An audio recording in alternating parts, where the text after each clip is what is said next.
gentlemen, it's a Freestyle Football Friday, and those of you that follow Scott and followed me over the past few years with Scott, you know we do a lot of talking about football this time of the year and gambling on football. That is legal now. I mean, about 10, 20 years ago, I couldn't be here on a microphone and start talking about things like this because people would come kicking down the door and want to know my name and what I'm doing. But these days, you're allowed to have a little notebook and take notes, and we're going to do that today. Hopefully, we get a call in from our college transfer portal and NIL expert, RicoKnows, who's very prevalent on social media. So hopefully Rico will call in and we'll get some time with him. But in the meantime... What is he talking about? I'm here. We are in the second... Oh, you're on here? Oh, yes, I am, Butch. Oh, there you go. I didn't know my producer just gave me the thumbs up. There you go, buddy. So we do have Rico, but let me just finish out. We're second half is underway in the baseball season, and here in Philadelphia and the New York area, we have both teams with a shot to make the playoffs. So here we are. But my favorite time of the year is right here on the doorstep, and as we did last year during the college season, we brought who I feel like is a good friend of mine now, although we never met face-to-face, my man RicoKnows, who is a aficionado on the college transfer portal. He lets me know that every time I introduce him, but he is an expert on the college football portal and NIL, and I'd like to get some of his insights on some of the things happen. So, Rico, how you doing? Hey, Butch, I'm doing pretty good, man. Just for full disclosure, you are my favorite guy on radio, bro. I'd love to hear that, but you don't have to butter me up because I want to have you on all college. When we talk college football and we get deep into the season, you're always my first go-to guy, but I appreciate that a lot. So, Rico, I've been following your stuff, and as you know, obviously, I have you on here, but I look at your stuff, and I think there's been some, I'd like to get your opinion before we get deep into this. I think there's some with the playoffs changing as they did, and the NIL kind of getting a little bit more, for lack of a better term, I'll say a little bit more lax than it has been when this whole thing started. What's your overall sense before we get into the nitty-gritty of what do you feel about how things have been, how has it affected the transfer portal with NIL and the playoffs being set up the way they are? Yeah, I don't necessarily know if it's the playoffs. I do think it's lessons learned by the coaching staffs, if you will. They saw a proof of concept from Ohio State last year. You saw an elite roster, and you somehow convinced all the players to stay on the roster, not go to the NFL, not be fourth-round draft picks, but come back and contribute to a national title. And that recipe for success really worked out for them. And they spent an absorbent amount of money in NIL on their own roster, retaining their players. And I think teams are learning from that. If you study the trends, there wasn't a lot of elite offensive linemen and defensive linemen available in the transfer portal this year, as opposed to years past. Teams just started retaining their 300-pound beast, if you will, and understand that continuity in the trenches is essential to being successful in college football moving forward. So it's just coaches learning how to utilize NIL and revenue sharing moving forward, and to ensure that they are, all equivalent with the other elite blue bloods out there, and they're not too far behind the power curve. So without really saying it, and that was good how you explained it, but without really saying it, these teams are basically, the lessons learned, as to use your words, they're almost putting these key players or these players in the, we'll just use your example of the players in the trenches. We won't even get to the key positions yet, but the players in the trenches, they're almost under contract at this point. And I'm not talking about scholarship contract. I'm talking about they're doing what they have to do to retain these guys.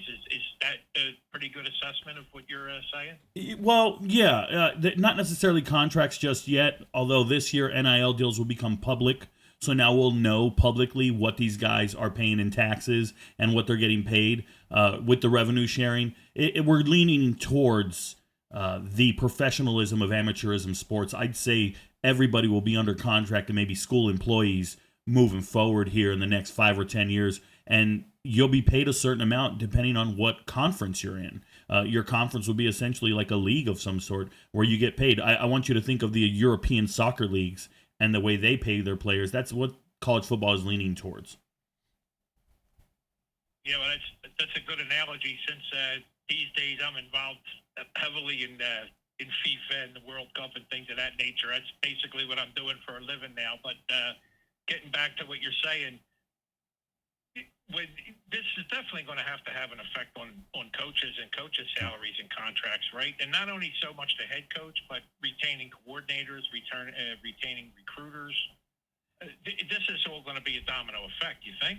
Well, I think what it does is it creates different jobs. You now see every major program with a new position, which is the GM or the general manager. And at some point, do we say the general manager has the authority to not only build the rosters, which they had been doing with directors of player personnel or DPPs, excuse me, but now that we have GMs, do they have the authority to fire a coach?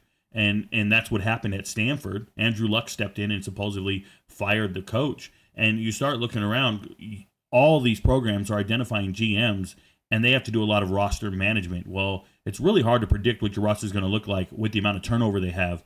I'd say a college football coach has got to be one of the least desirable jobs in the world.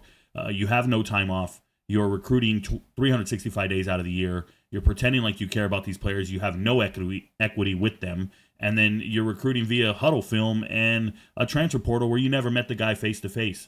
It's a difficult job to do nowadays. Don't feel sorry for them. I do think their salaries will be reduced because the majority of the money is going to be in the players. It's going to be with the players on the field. And you're going to see those college salaries kind of go back down and come back down to reality. Yeah, and when, in years past, the coach basically had to worry about boosters or had to worry about people that made high contributions to the universities. Now they're going to have to worry about this de facto general manager position. And when they hire these new athletic directors, they're going to probably start to look at athletic directors, and I'm talking mainly the big football schools that maybe have a little background in some professional general manager type skills, or somebody that worked once in the NFL in a general manager's office or in some role of that. So I think that's something we may be seeing in the very near future, if not in the immediate future.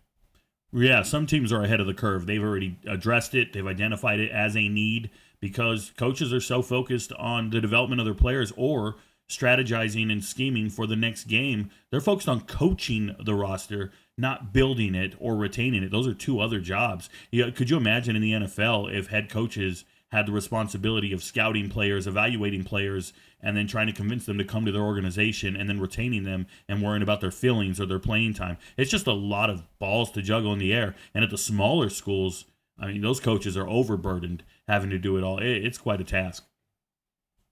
Yeah, how is this going to wind up affecting? Is this going to change the mood, or is this going to change the attitude of, let's take, for example, Dabo Sweeney has been public and hasn't been shy about not agreeing with the direction things are going. These guys are going to have to eventually, they're going to have to take it and like it. They're going to have to adjust. You think, how else are you going to be able to compete, especially if you're in an ACC or an SEC or something like that, if you don't start to become a part of the program? Right. I'd say that coaching is probably one of the worst jobs to have. You either get promoted from winning and you keep moving on, or you get fired. You never stay the same. It's very rare that a coach stays tenured in a position very long in those Joe Pa type years, for multiple generations. That's not a thing anymore. It's you have 2 bad years. You might have won the national title the year before. Everybody starts calling for your head, right? You can have an all-time great season, and then they go, wait, this guy's not doing it. We're paying him too much. He's got to go. So coaches have to adapt and overcome, or they'll reach their culmination point. And sometimes these older coaches who've been successful for long periods of time, they just look around and go, the juice isn't worth the squeeze. I'm out. And they call it a day and they walk away. And more power to them. There's always going to be somebody young, eager, and these head coaches are now 29, 30, 31, 32, 33 years old, and they're just prodigies of the game and they understand what they're doing. But it's whoever has the work ethic to be awake all day, all night, 365 days a year, that's who's going to get these jobs. Yeah, you really to be a coach at a big time program, you always had to have thick skin. You always had to have dedication. You always had to love what you do. But like you said, now we're starting to see guys come up much younger, getting much more prominent, if not head coaching jobs, coordinator jobs with big programs with the intention and the hope that they would jump into the big boy seat eventually. But yeah, I mean, and with college football now, with pay per view, with streaming, with that, these coaches, like you said, to use your words, this juice isn't worth the squeeze. They just jump on one of these networks or one of these streaming things, and all they got to do is show up the night before at the hotel, do a little prep, and do a little pregame show or do a little color commentary for one of the 100 games that are on TV now or on your computer every weekend. So for the older guys, if they don't want to ride into the sunset, there is always that option. But it's like you said, these coaches are going to have to adapt, and they're going to have to. And I would love to be a fly on some of these board walls when they start talking about things. When you have the football guy in there, and you have a bunch of regents, and you have a bunch of boosters in there, and they're basically telling the football guy how it's going to be. When for years, like you said, you bring up the Paternos and the Bobby Bowdens, and for years it was the football coach that told them how it was going to be done. Now, with the way things are going, it looks like it's going to be the other way around, and they're going to tell them what to do. Rico, hang on. We got to go to a break, and we'll get right into who you think the winners and losers are in the transfer portal. Butch Botanical here, filling in the last hour.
Butch just told me I have a young producer.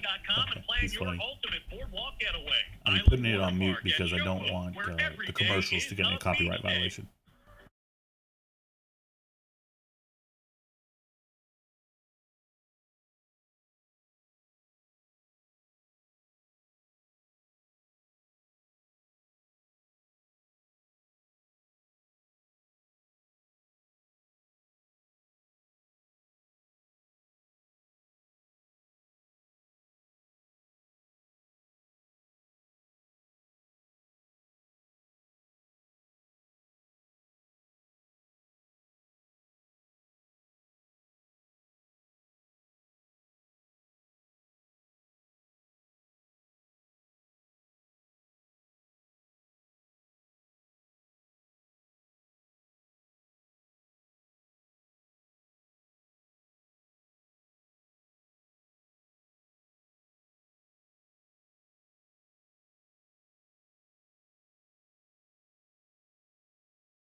had to go do Mr. Atlantic City or something to that effect, but he made a call to the bullpen, and I was available. The arm's fresh. The throat's fresh. We're ready to go. Talking with Rico from RicoKnows, the college football portal and NIL expert as well. He knows a few other things too, but about college football. But when I want inside information on things of this nature, I go to Rico. So, Rico, we talked about. It's funny on the commercial. I was just doing a little web surfing, and you brought it up about Stanford, and the first thing that pops up is they hire former Nike CEO John Donahue as AD to help out Andrew Luck. So, talk about going the business route. Perfect timing from our conversation that Stanford, the team that you brought up, they hire a Nike CEO to help Andrew Luck out. So there goes your business edge in college football right there off the bat. Yeah, purely coincidental over here. Yeah, exactly.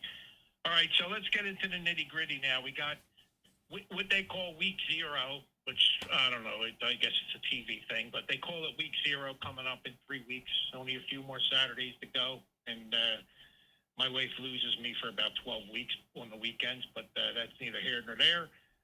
The transfer portal. I've seen some of your things, some of your postings, but I like to hear it come from you. Give me some winners and losers in this transfer portal for going into the 2025 season. Yeah, if you look anywhere on the internet, they're going to tell you Texas Tech won in the transfer portal. They spent the most money in the portal. They signed a ton of players.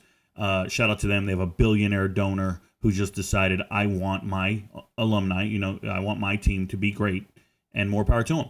What I'm going to tell you, though, is people are sleeping on Florida State winning in the transfer portal, Utah winning in the transfer portal, and I believe Auburn and LSU have addressed whatever they were missing in the portal. But before I go list all these teams and talk about it, I do want to tell you this time last year, I was telling every single one of my MVPs, those are my paying members on my Patreon and everything, all my members, I was telling them, Indiana is going to win 9 to 11 games. I made a video about it. I put it in 4K. And this is a team that had won 3 games the year before and just fired their coach. And I said, guys, go sell your car and put it on Indiana. They're going to win more than 5.5 games, which is what Vegas had them at. And I just said, I study rosters. I know what Indiana has. Trust me, they're going to win all these games. And we won a lot of money on that. I did the same thing with Vanderbilt. And shout out to Diego Pavia. I've done the same thing with Colorado the last 2 years. Okay, so when you look at the transfer portal and you look at the players coming in, what you have to look at is key positions, continuity within the coaching staff, and then you just have to identify what kind of impact those players are going to have. And when I look at Florida State, this is a team that won 2 games last year. Okay, 2 games. They were lousy on the offensive line. But when you really study it, their left side, all right, their left tackle, Gunnar Hansen, he's a multi-year starter in the SEC. Vanderbilt's blindside left tackle, he's amazing.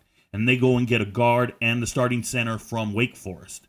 They go and get, and their guard from, and this is important, he's from UCF. And when you look at UCF, bringing in Gus Malzahn as the offensive coordinator, now you have continuity. You bring in Thomas Castellanos at quarterback.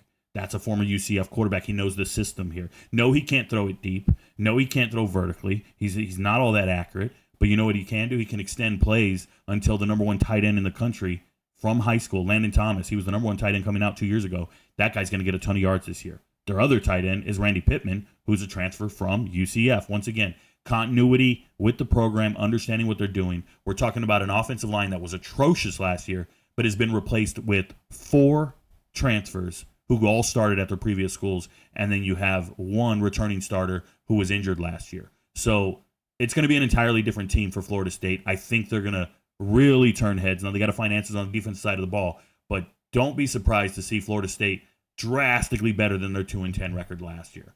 The other one I mentioned was, and I don't mean to keep going on a tangent here, but it was Utah. Utah went and got Devin Dampier. He's a dual-threat quarterback from New Mexico, and people are going to have a hard time dealing with Devin Dampier because he's coming over with his offensive coordinator to Utah, and they already have all the other pieces. Their offensive line, for me, they are the number 1 offensive line in America. They have 2 bona fide first-round draft picks.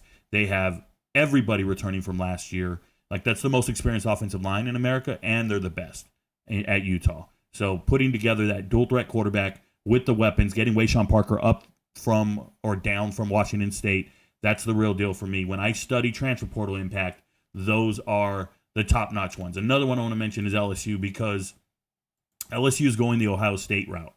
And that is, you have a phenomenally talented team, and then you go and get the right pieces to try to finish it and get it over the top and get it to that national championship caliber level. That's exactly what Ohio State did last year. They didn't go and create a whole new team. They just grabbed specific pieces they needed to win a national title. LSU just did that.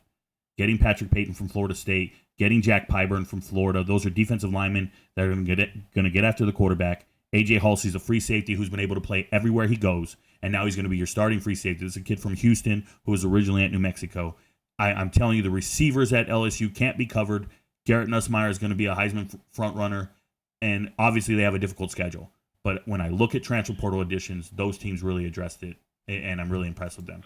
Rico, listen, could you hang on till after the bottom of the hour? We're just getting into this stuff. I just want to ask you a few more things. Oh, I apologize. If you can hang on. Oh, I can hang on all day. All right, thanks. All right, good. We're going to have Rico. We're going to give you extra bonus Rico time. We're at the bottom of the hour. Get ready for some news. WOND, 92.3 FM, 1400 AM, WONDradio.com. Butch Pachanico will be back after the bottom of the hour. That's my bad, guys. I went a little too hard. When you're on the radio, you don't want to just keep talking. You want to take questions. And sometimes I got to get it all in as fast as I can because they don't dig deep enough for me. I apologize, MVPs. Didn't let them get in any questions edgewise. I just kept going. And now we hit a break. But I can keep talking forever. Obviously, you guys know me. So we'll hang in there. My bad. What up, Jay Vizzy? I see you. Nemo, Gator fan. We got put in timeout. We talked too fast on the radio. That happens. It's not my first interview. I already know how it goes. They got to play commercials. I got so many people I want to talk about. I can talk for hours.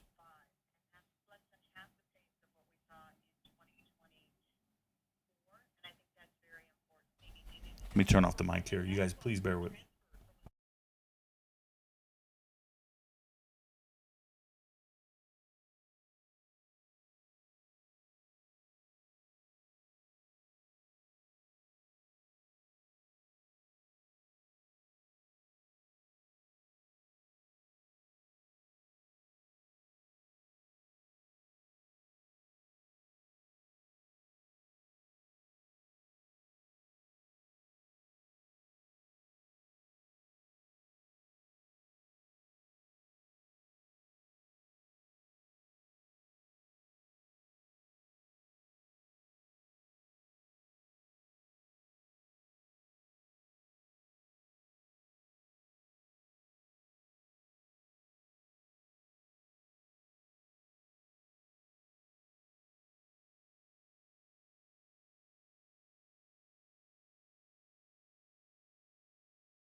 Welcome back. Butch Pachanico here, in from the bullpen to close out the game for Scott Cronick, out doing Mr. Atlantic City stuff, or the stuff that he does when he calls to the bullpen.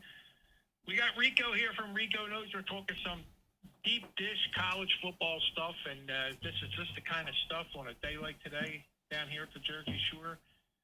On a Friday, the eve of a Saturday, when we got less than a month to go for some college football, this is the kind of stuff that sticks to your bones. So, Rico, you talked about LSU. Now, here's where I'm going to rain on your parade. I am not a Brian Kelly fan, and he will find a way to mess up a 3-year-old's birthday party. Oh, most definitely. The coaching is paramount. Even though you get the players, you still got to go out there and do your job. I'm not a particular fan of any coach. I do believe in certain systems more than others, but I'm not a fan of any team or coach. I just do the analysis. All right, so you talked about our guy that made me a little bit of money last year. And I learned about him from you, Diego Pavia, but he's talking some big hopes for Vandy, but a lot of people think last year was basically a shot in the bucket. What do you think about Vandy this year, and what did they do to improve themselves, or did they lose any key players? Oh, well, they definitely lost some key players. Vanderbilt is going to have a tough time replacing their starting left tackle. He's the one who just transferred to Florida State. So when you lose your starting blindside tackle, it's difficult, man. They did get a receiver in, Brady. He's from Cal, but he's really from New Mexico State. This is one of Diego Pavia's targets back when he was at New Mexico State. So that's fine. I think Vandy's good. It's just the reality of the situation is that the other SEC teams aren't high academic institutions like Vandy, so they can get a different caliber of athlete versus Vandy. Vandy has to get guys that are book smart as well to get qualified to actually get through admissions. I would say that there are other teams in the SEC that look very daunting and improved. And I don't know if Vandy's going to be terrible. They're definitely not going to be terrible, but it's not that they're taking a step back or anything. It's just the luck of the draw. With the way these conferences are sized now, with the number of teams, you can get a really easy schedule or you can get a really difficult schedule. It's all the luck of the draw in whatever year you're in right now.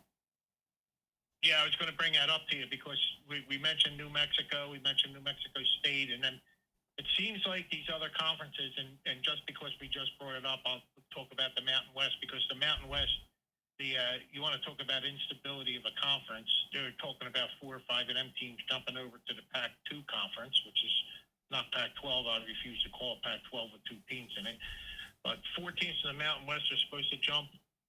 And I would, not knowing as much as you about the transfer portal, it seems like a lot of guys, a lot of players in the Mountain West teams, with the exception of maybe Boise State, they tend to jump around a little bit more than, say, some of the other more stable conferences. Same thing with Conference USA. Seems like them players tend to jump around more from year to year to the more stable conferences.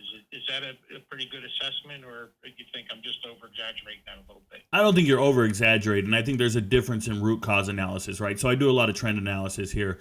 The number one reason players transfer, and in all of the transfer portal, is because of a coach. They are following a coach. I want you to think of new hires. We just have, we obviously Coach Prime, Deion Sanders at Colorado. The number of players that went there, it wasn't because of playing time. It wasn't because of location. It wasn't because of a number of things. It was because of a coach. The same thing's happening at Purdue right now. All the players that left UNLV, it was because a coach departed and they're following that coach. So a lot of these players are transferring, and it used to be I'm homesick. It used to be I didn't get enough playing time. Now it's loyalty to a specific scheme and following a coach. The other thing in these group of 5 conferences, it's a reality of the situation, is you are improving your draft stock.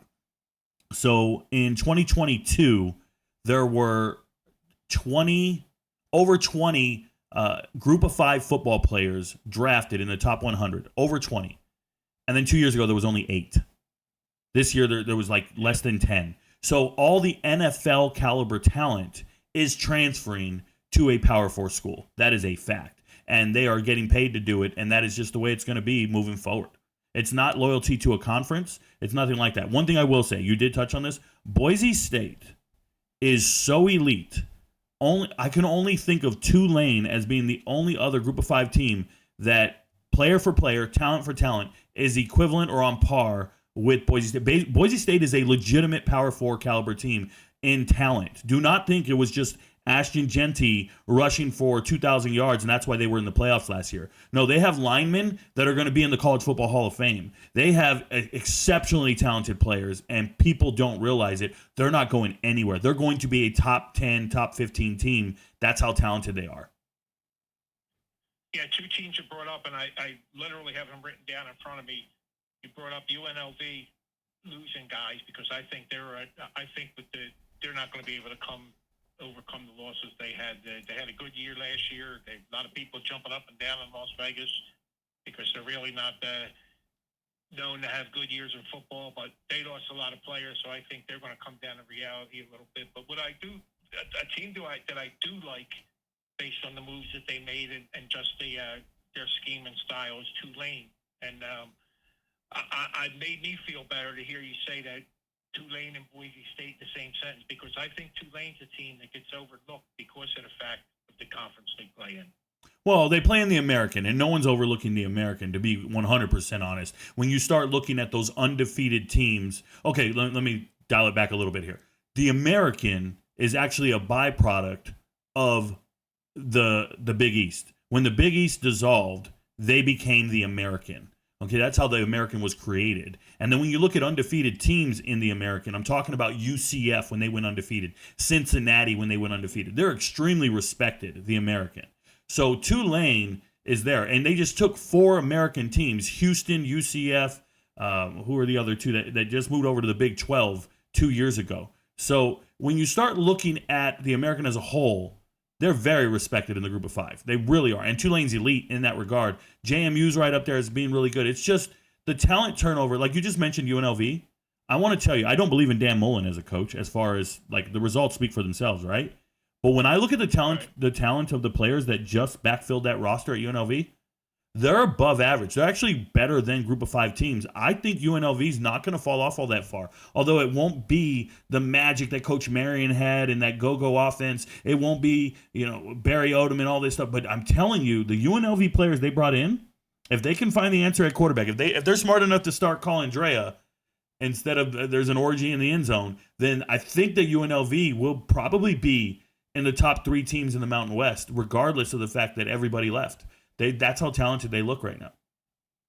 So there you go, folks. I know I got my people out there to listen for they're out there with their pen and paper with little gambling tidbits. Well, there you go. There's something you might want to consider with the win total for UNLV with the information. You're getting inside information here from Rico, and he's not kidding. And I'll give him a minute to tell you where you could. I'll give him a minute before he goes to tell you where you can find him.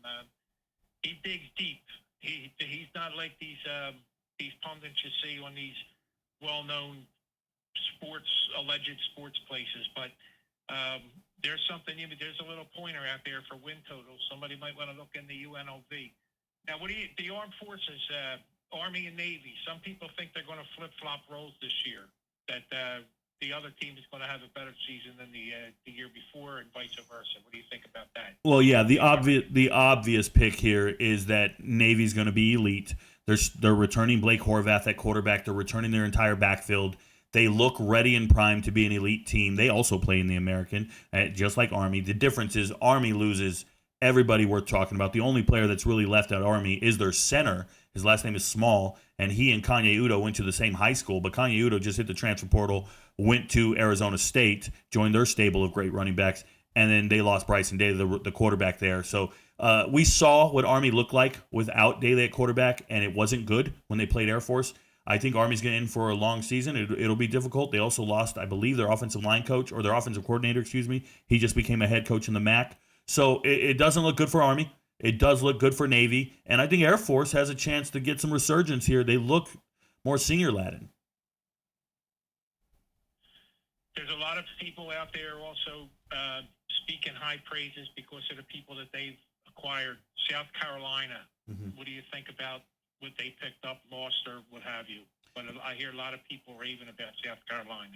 I think South Carolina and Shane Beamer are evaluating talent better than a lot of other people. And what I mean by that is they bring in true freshmen and sophomores that can actually enter their two deep and play football. The entire starting part of their left line, their left tackle, he started last year as a true freshman in the SEC. That's very rare. Obviously, like a guy like Caden Proctor did it, but we're talking about Mr. South Carolina in football, and he's starting at left tackle as a freshman from day one. Their left guard, same thing, redshirt freshman, but he's starting as well. So it's just, I think they're evaluating talent very good, but I think they're a couple years away. The receiving core is really good. Like, I like them, but are they SEC caliber? Not necessarily SEC elite. What I will tell you is there's another team in South Carolina that I have winning the entire national title, and that is Clemson. I think Clemson is the best team in America, and I actually don't think it's close. Now, they have to go out there and perform it, but they feel like the team with the most maturity, the most accomplished players. They have the best right tackle in America, the best starting quarterback returning,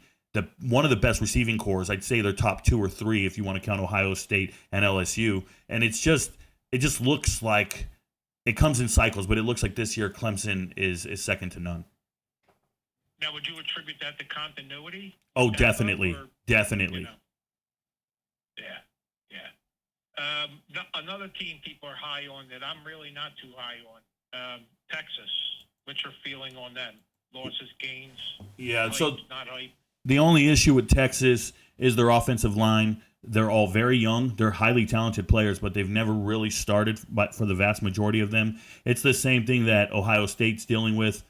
It's the same thing that Georgia's dealing with, especially Georgia. I'd say Georgia and Texas are very equivalent on the offensive line. Young studs, recruiting stars everywhere, but they didn't quite find the answers in the transfer portal. I want you to think about this. Oregon is starting a left tackle from Nevada, right? Ohio State is starting a left tackle from Rice. Like, those are two blue blood teams. Hold that thought. We're getting deep now. Hold that thought. Rich Petranico here, filling in for Scott on WOND 92.3 FM, 1400 AM, WONDradio.com. We're with Rico talking college football.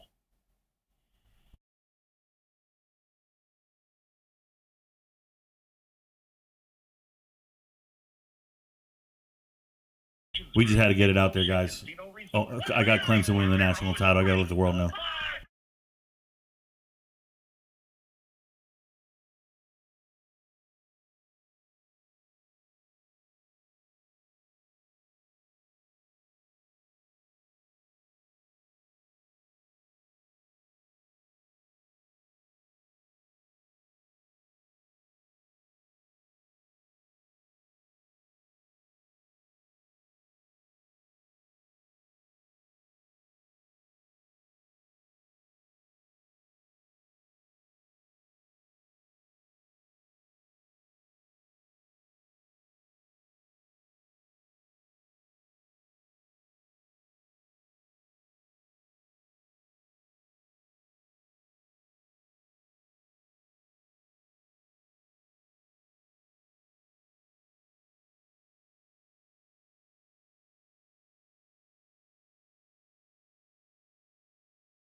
And we're talking college football. We're going deep into the hedges. We're going deep into Death Valley.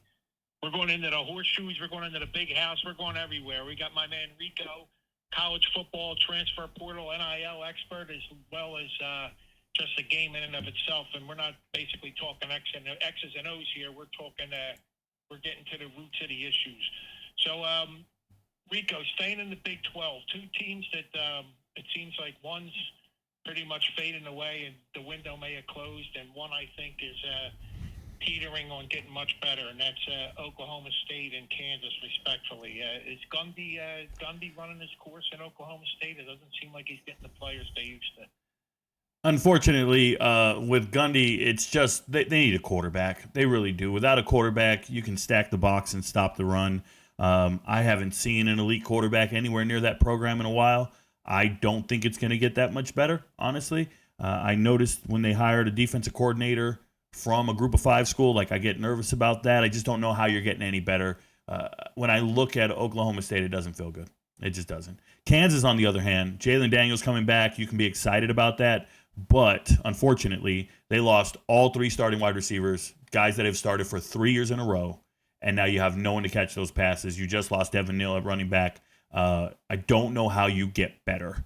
I don't know how you get better if you're Kansas. In the Big 12, the big teams for me are obviously Utah and Baylor. Baylor is my favorite in the Big 12. I think they're the most loaded team by and large. Yeah, Baylor's put some change in my pocket last year also. How's Utah on defense? Did they lose anybody, or they still stout? Did they get anybody? Yeah, I'm just worried about Utah maybe on defense, but how are they looking on defense? I think a lot of it has to do with the inefficiency of their offense last year. When you don't have first downs lead to touchdowns, right? But more importantly, first downs lead to rest. And if you don't have an efficient offense and you don't get enough rest, your defenders have to go back out there again. And if you've ever looked at a box score in college football, you'll notice that they rotate a lot of players in. And if the starters aren't on the field because they're tired and you have to play freshmen or sophomores or people who aren't prepared and ready to be on the field, you're going to see that failure. And this happens a lot to offenses that score really fast. I'm talking about the USCs or the Miamis. If they go out there and score a ton of points, the defense is exhausted and can't be, any type of they can't be effective in the second half. So I still believe in Utah, the pedigree of their players. They still get guys drafted in the NFL. They still have NFL talent. They still have a tremendous amount of players. It's just they got to put it all together. And offensively, they need to move the chains, and I think they're going to do that this year. Here's another team that always seems to play, I don't want to say above its head, because I think they get talent somehow, and they're always able to stick with the big guys, and that's Georgia Tech. You see any improvements or any stoutness there with Georgia Tech this year? Because I kind of like to ride them a little bit this year. Yeah, so I think Georgia Tech in games, and I think they'll be undervalued in some of the point spreads. But I think Georgia Tech always somehow gets talent to hang with the big guys, and they just can't get over that hump.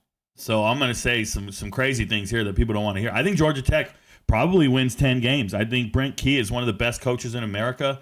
I think that having Haynes King at quarterback is essential, knowing they have Aaron Philo right behind him who can actually throw passes. The receiver core is elite. The running back's good.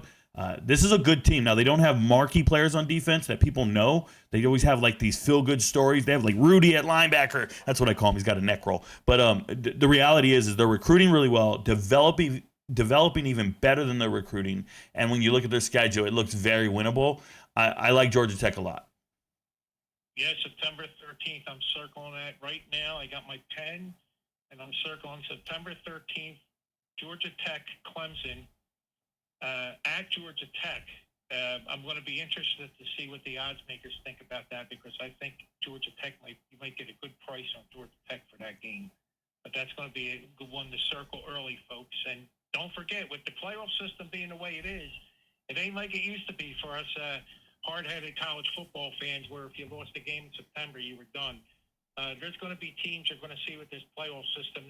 You may see teams with 3 losses being seeded 11 or 12, the way the college football things is set up. But I'm glad we're on the same page with Georgia Tech there. I was just looking at their schedule to see if they played Florida State, and they escaped that. So they don't even have to play Florida State this year. You mentioned something earlier about players following coaches. And it's interesting because I sat in this chair and you were on the other end of the line last year around this time, and we talked about how Syracuse got a bunch of players, and I'm talking about from the area, because the area that the show's coming from, South Jersey, Philly, Central Jersey, a lot of the players from this area followed a coach up to Syracuse. And it's interesting that you said that. How are they looking this year, Syracuse? Because I bring them up because they got a lot of local kids from this area that usually play for Syracuse. Sure. Like anything there. Yeah, if Fran Brown has a winning season at Syracuse this year, he should be the coach of the year. Like it doesn't look very good. The roster looks depleted. You don't have an answer at quarterback. You're getting. Yeah, I was just going to say that he lost his quarterback. Yeah, and you lost a great one at that, right? Kyle McCord leads the nation in passing. I don't necessarily see you having that again, but it's just one of those situations where rosters have to mature, players have to get better, and it's just the luck of the draw or lack thereof. And I don't like where Syracuse is at this year. I don't. All right, since it's getting late here, we'll stick to some other local teams. A lot of people are high on Penn State. And a lot of people seem to think year after year Rutgers is out of their league. What do you think of them two teams? I think if you're into Penn State and you think very highly of them, you have every right to think so because they're elite. They have a great team. They have a great coaching staff. Anyone who questions what Frazier's doing and how they do it, you're just not looking at the games correctly. I love Penn State as an elite program. I think they're one of the top 5 teams in America, and they have all the right answers, and they should be very competitive this year, if not elite. Rutgers, on the other hand, I was evaluating Rutgers' offensive line last week, and they look like a group of war veterans. These guys are all seniors or redshirt seniors or even graduates. They've been in football at least 5 or 6 years in college. They have an amazing offensive line, and I think they have the recipe to just go out there and be annoying. And so if you want to, from a gambling perspective, you have to imagine the unders are going to be in play. All over the place. They have some good running backs. They just got Campbell from FAU. He's a former Florida State running back, transferred in, C.J. Campbell, and they have another young running back backing him up. I think they have a great 1-2 punch in the running back room and just a mean offensive line. So shout out to Rutgers. They're always going to do their best. It's unfortunate they don't have the millions of dollars poured into their roster to be competitive with the other elite teams, but they're definitely not a scrub team by any means. And one other shout out for a local team, and then I'm going to let you tell everybody where they can find you. Man, this hour flew by. Those Delaware Blue Hens jumping into the CUSA, and I think looking at the conference, I think Delaware could win a couple games. Oh, most definitely. All the newer teams that come in, people think they're not ready to play at the FBS level. What they don't understand is when you're an FCS team, you don't have 85 scholarship players. You have 63. So now that you have those additional 22 scholarship players, you can be very competitive. Delaware has a quarterback who's 24 years old. Like, they have a very mature team. I think they're pretty good. We'll see what happens. Conference USA is not as daunting as people think. They can be competitive. Well, Rico, it's been a lot of information. I hope the listeners out there were taking notes like I was. I filled up a couple pages here in my notebook. Tell people out there where they can find you, and don't be shy because the people that are listening to me, I'm sure, are going to be wanting to come for some more of this great information. Yes, sir. So the number one place to find me is on an app called Patreon. It's kind of like OnlyFans, except you keep your clothes on. So Patreon, you can download it, and then you just search RicoKnows, RicoKnows, like you know something. RicoKnows. You can find me on Twitter as well. It's RicoKnows, TikTok, all one word. So those two platforms are where you can get the information. If you go to TikTok, download the app, search RicoKnows. I'm everywhere, but the Patreon is where the MVPs are. It's where I put out my futures bets, where I put out the podcast.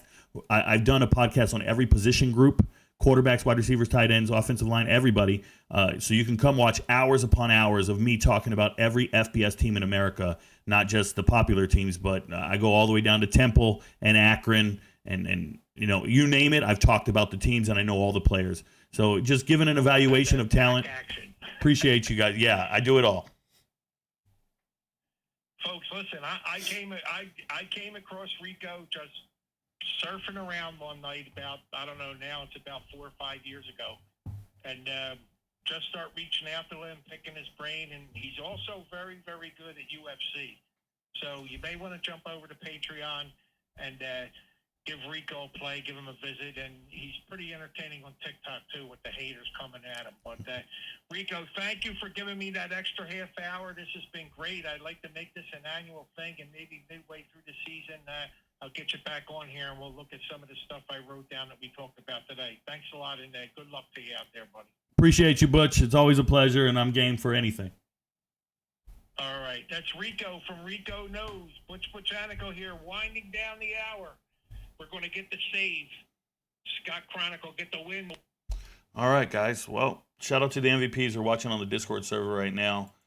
Sorry, I don't ever get to get cooking on the radio. There's always commercial breaks, and you have to be cognizant of the fact that the host is going to have his own questions, agenda, whatever it is. Just remember, guys, I didn't even get to talk about the stuff I wanted to talk about, which is I believe SMU is going to have another great year. I believe Miami's going to have another great year, and it's hard to ignore how experienced and talented Texas A&M is. And the same with Florida. These teams feel like they're primed to be much better than anticipated. And I know there's an entire generation of people that are used to seeing Florida and Texas A&M underachieve and not be good. But if DJ Lagway's healthy, if he's healthy, these teams are pretty damn talented. And it's pretty awesome. Like when you look at Florida, do you see how they didn't hit the transfer portal and find any starters? Yellow means you found a starter. They found one starter in the transfer portal. That's because their roster is elite. They're the best center in America. They have the entire offensive line returning from last year. So when you see a team doing well towards the end of last year, that continuity, that confidence, that's what I'm looking at with Florida. And I know the schedules. I know it's difficult. We're getting there. We're evaluating players. But these teams feel like they're building, and the trajectory is like this. And I like to share that information with everybody. I'm going to tell you that there are teams that found entire new teams in the transfer portal. Look at Southern Miss. This is all the transfers. That's crazy. That's crazy. And I understand everybody came with Coach Huff, but this offensive line is not elite. This is one that this might be fool's gold. This might be a 4-win team, 5-win team max because of that offensive line. But everybody else is pretty damn good. They have an amazing quarterback, things like that. So I'll be breaking down every single team on the Patreon. Shout out to the MVPs. You guys make my life possible. Your friends don't know, but Rico knows. Peace, y'all.